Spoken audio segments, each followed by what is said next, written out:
उसके साथ चला जाता है जब वहाँ पर आपको इज्जत मिलेगी। और कोई भी इलेक्शन जो लड़ा जाता है वो पब्लिक के फ़ायदे के लिए लड़ा जाता और पब्लिक के बेनिफिट के लिए, ताकि जिसको जो हक हो उस तक वो पहुँचाया जाए। वक्तन फ़वक्तन जहाँ कांग्रेस पार्टी की तरफ से मुझे अंडर एस्टिमेट और अंडर प्रेशर किया जाता था कि आप ऐसे मत कीजिए, आप ऐसे कीजिए, तो उसकी वजह से जहाँ कांग्रेस में एक ऐसी लॉबी बनी हुई थी जो मुझे हाईजैक करना चाहती थी, तो उस लॉबी की वजह से, उस लॉबी की बात वक्तन फ़वक्तन मैंने अपने लीडरशिप तक पहुंचाई थी, लेकिन लीडरशिप टस से मस नहीं हुई और मुझे कांग्रेस से किनारा करना पड़ गया और मुझे बेसिक मेंबरशिप से रिज़ाइन करना पड़ा। देखिए, ऑफ़र पार्टी छोड़ने के बाद नहीं, पार्टी में जब मैं सरपंच था 2011 में, ऑफ़र तो तब से आ रहे हैं, ऑफ़रों की तो कमी नहीं है। और अगर मैं किसी के ऑफ़र पे पार्टी छोड़ देता तो शायद मैंने अब तक ज्वाइन किया होता। मैं आज इतनी सख्ती बर्दाश्त नहीं करता जितना मैं कर रहा हूँ। तो ऑफ़र के चक्कर में ना तो मैं पार्टी छोड़ता हूँ और ना कभी छोड़ूंगा, कोई भी पार्टी हो। हाँ, अब मुझे एक अच्छा प्लेटफार्म ढूंढना है जिससे मैं लोगों की खिदमत कर पाऊँ, जिससे मैं अपनी कॉन्स्टिट्यूंसी को आगे ले जाऊँ।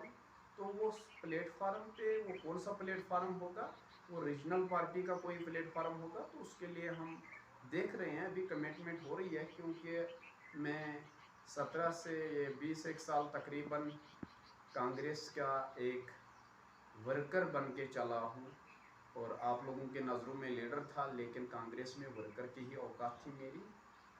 तो अब जिस पार्टी के साथ भी मैं जाऊंगा तो वहाँ पर एक उसके साथ एक एग्रीमेंट होगा। वो एग्रीमेंट ये होगा कि भाई हम किसी के पीछे अब चलेंगे नहीं, हम इलेक्शन खुद कंटेस्ट करेंगे। अगर किसी पार्टी को वो एक्सेप्ट होगा तो मोस्ट वेलकम, अगर नहीं होता है तो शायद हम इंडिपेंडेंट मैदान में उतरेंगे और इंडिपेंडेंट के तौर के प्लेटफार्म पे हम कंटेस्ट करेंगे। एक्सेप्ट भाजपा में मैं नहीं जाऊंगा, क्योंकि कश्मीरियों के गले से वो नीचे नहीं उतरता। और अगर मैं आपको बता दूं कि भाजपा की बात यह है कि आप इंडियन नेशनल कांग्रेस को लेके चलिए, 1900 कांग्रेस कभी कश्मीर वैली में डबल फिगर में नहीं आई। तो भाजपा को कितना टाइम लगेगा कश्मीर में डबल फिगर में पहुंचने के लिए, तो और वहाँ पर भी उनके पास बंदे हैं जो उनके लिए इलेक्शन कंटेस्ट करेंगे। तो अदर्स पार्टी अगर कोई भी ऑफ़र करती है और यहाँ हमें लगता है कि यह हमें एक अच्छा प्लेटफार्म देंगे और इलेक्शन कंटेस्ट कराएंगे, तो शायद अदर्स पार्टी में हम जाएंगे।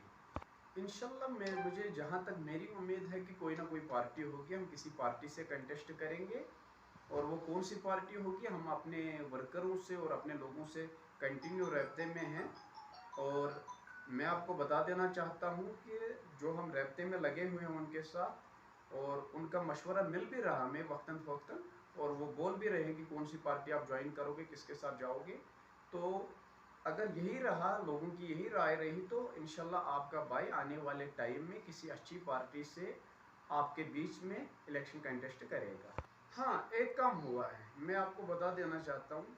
जब आप पहले ट्रांसफार्म मांगते थे किसी एमएलए साहब से या किसी मिनिस्टर साहब से, पहले तो आपको 1 साल वहाँ पर गाड़ियों में जाना पड़ता था, वहाँ लोगों को लेके जलसा मनाना पड़ता था और उनके लिए 2-4 बेडों और बकरे लाने पड़ते थे और गाँव में उनके लिए खाना बनाना पड़ता था, फिर आपको ट्रांसफार्म मिलता था। इस बार ये हुआ कि ये उल्टा हो गया। एक तो खाना भी मैं ही खिलाऊंगा, चाय भी मैं ही पिलाऊंगा और ट्रांसफार्म भी मैं ही आपको दूंगा। किसी को वफद बन के मेरे पास नहीं आना पड़ा, ट्रांसफार्म उनके घर वहां पर पहुंचाए गए। और कोई ये नहीं भाई आप खाना बनाइए, क्योंकि ये लोगों का खून था, लोगों का टैक्स का पैसा था और मैं एज ए क्लर्क हिसाब किताब रख रहा हूँ कहाँ क्या देना है। और जब ये लोग इदारे में आते हैं, जो जिन लोगों को आज तक आपने वोट डाला है, तो ये अपने आप को बोलते हैं कि हम बादशाह हैं। लेकिन मैं किसी को बादशाह नहीं मानता हूँ। जो भी पब्लिक का नुमाइंदा हो, चाहे वो सीएम हो, चाहे वो पीएम हो, चाहे वो एमएलए हो, चाहे पार्लियामेंट मेंबर हो, कोई भी हो, वो पब्लिक का एक क्लर्क होता है। पब्लिक का नुमाइंदा जो है वो पब्लिक का क्लर्क है। मैं आज गवर्नमेंट जो हमारे पीएम साहब हैं या सीएम साहब हैं या और कोई साहब है, मैं उनको क्लर्क समझता हूँ। क्लर्क का काम क्या होता है हिसाब किताब, हिसाब लेना भी और हिसाब देना भी, क्योंकि जो पैसा आता है वो आपकी टैक्स से आता है, और आपका टैक्स मेरे पास पहुंच गया, मैं कहता हूँ मैंने दिया। आज मैंने मेरे ट्रांसफार्म पे लिखा हुआ था donated by DDC member Devsar B Riyaz Ahmed, तो मैंने तुरंत एक लेटर निकाली, मैंने कहा डोनेटेड मत लिखिए, आप प्रोवाइड लिखिए। डोनेटेड मीन्स कि मैं अपनी जेब से कोई चीज़ दे रहा हूँ। और जो भी आपने पिछले ट्रांसफार्म देखे हैं जहाँ पर आपको तो जिम्मेवारी रखी गई, तो इसलिए मैंने इसको चेंज करके प्रोवाइड करवाया आज से। देखिए, जहाँ सरकार ने इलेक्शन किया था डीडीसी काउंसिल का, तो हमें भी लग रहा था शायद कोई बड़ा कोई इदारा बनने वाला है जिससे लोगों की खिदमत होगी, तो लेकिन उतना नहीं किया इन्होंने, क्योंकि अब मैंने ज़्यादा काम कैसे किया, क्योंकि मेरे पास एक एक्सपीरियंस था जो 2011 से मैं सरपंच बना हूँ, फिर 2018 में बना हूँ, और अब 2020 में डीडीसी मेंबर बना हूँ।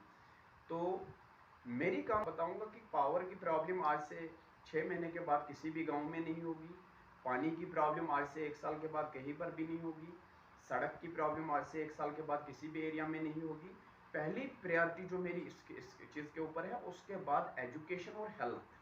अगले साल से एजुकेशन और हेल्थ, जितने भी प्राइमरी स्कूल या मिडिल स्कूल है गाँव में, हर एक स्कूल में कंप्यूटर सिस्टम प्रोवाइड में कराऊंगा, सरकार द्वारा ही, आपके ही टैक्स के पैसे से कराऊंगा।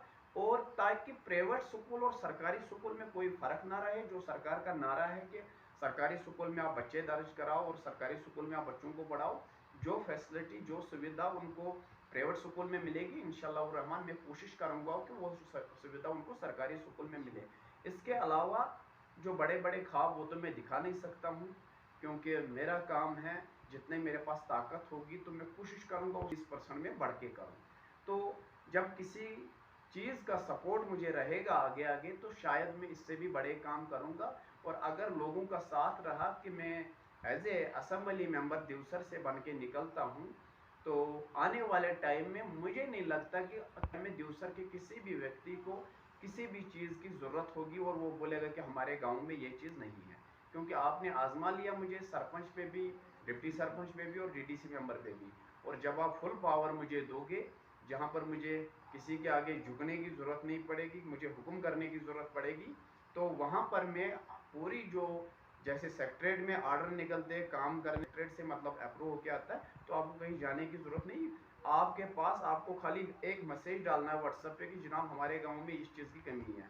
अभी मैं आपको डेवलपमेंट, जी हम एक स्कीम थी और डिप्टी कमिश्नर शौकत साहब थे, तो और एज ए डिप्टी सरपंच में वहाँ बन के गया, तो मैंने शौकत साहब से ये बात की कि जनाब हर घर जल हर घर नल स्कीम जो गवर्नमेंट ऑफ इंडिया ने लॉन्च की है, तो आप मुझे बताइए किस बेस पे आप हर घर जल और हर घर नल दोगे, क्योंकि जो आपका जो सोर्स है जहाँ से आपको पानी आ रहा है, वहाँ पर जो स्कीमें बनी हुई है वो कोई 1970 में बनी हुई है, कोई 65 में बनी हुई है, कोई 80 में बनी हुई है।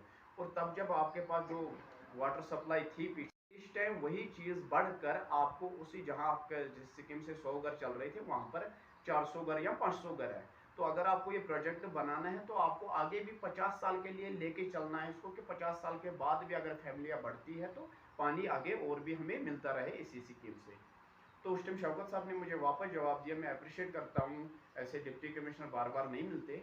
उन्होंने बोला हम कोशिश करेंगे कि पहले हम पानी ही लाएंगे, ताकि हम 2000 घर को या 3000 घर को या 50 साल बाद भी अगर 200 घर या 400 घर या 1000 घर पड़ जाता है तो उनको भी सप्लाई देंगे।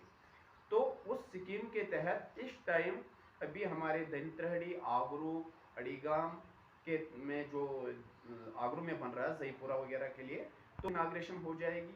इसी तरह कलम के लिए इधर पालू ब्लॉक में बन रहा है ऊपर किसी जगह में, और कलम में बन रहा हमारे जो आखरन एरिया है, हादलीशी है, मीर बाज़ार है, इस एरिया के लिए वहाँ, क्योंकि मैं आज खुद भी मीर बाज़ार में रहता हूँ, मैं देख रहा हूँ कि मेरे कानूसी के लोग सफ़र कितना हो रहे हैं, उनको प्रॉब्लम कितनी हो रही।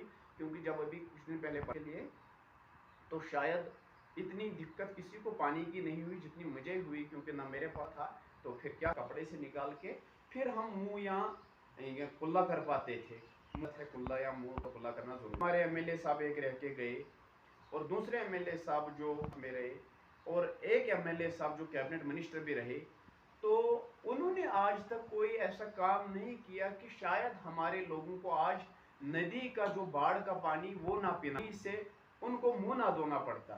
तो ऐसी जो दिक्कत हुई है ये उनकी वजह से हुई है, उनकी लापरवाही की वजह से हुई है। लेकिन सोशल मीडिया पे ना मैं आपका चौथा हिस्सा था इस इधर, आप लोगों ने क्यों नहीं किया?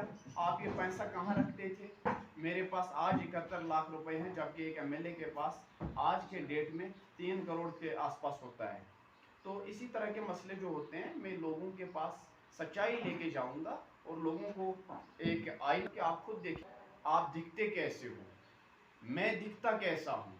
क्योंकि इन लोगों ने आपको आईने को पलट के रखा था, बोलते थे आपको आईना ये है, आईने में देखो, लेकिन आईने में कुछ दिखता नहीं था। तो इसलिए वो सच्चाई में आज इनकी लोगों के पास लेके जाऊंगा और फिर लोगों को फैसला करना, लोगों के लिए, अपने प्यारे भाइयों के लिए और अपनी प्यारी बहनों के लिए और अपनी माओं के लिए और बुजुर्गों के लिए, कि मैं एक गरीब घर से ताल्लुक़ रखता हूँ। आज तक मैंने भी अपना मकान नहीं बनाया। मैं आप लोगों की खिदमत करना चाहता हूँ और इस हर बार आपने बड़े बड़े साहबों को आजमाया है जो बड़ी बड़ी गाड़ियों में बैठने वाले हैं। एक बार इस पैदल चलने वाले बेटे को या भाई को भी आजमा लो, फिर देखो देवसर का मुकद्दर हम बदल के रखेंगे या नहीं। इस चीज़ की मैं उनको रिक्वेस्ट भी करूँगा और अपील भी करूँगा कि एक बार आप आजमा के देखिए।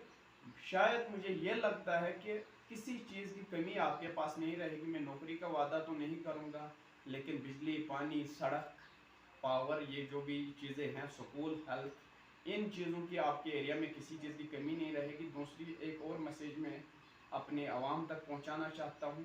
मैं आप लोगों को, अगर आप आरटीआई भी करना चाहे तो ये आपका हक बनता है एक इन्फॉर्मेशन देना के साथ कितना जुल्म हुआ। आंगनवाड़ी सेंटर डेशपुरा तहसील में 336 है, पालू तहसील में 130 है और देवसर तहसील में 90 है और कैमू तहसील और इसके साथ फ्रिसल तहसील आता है 330 है और 336 कुलगाम में है। टोटल 1100 कुछ हैं।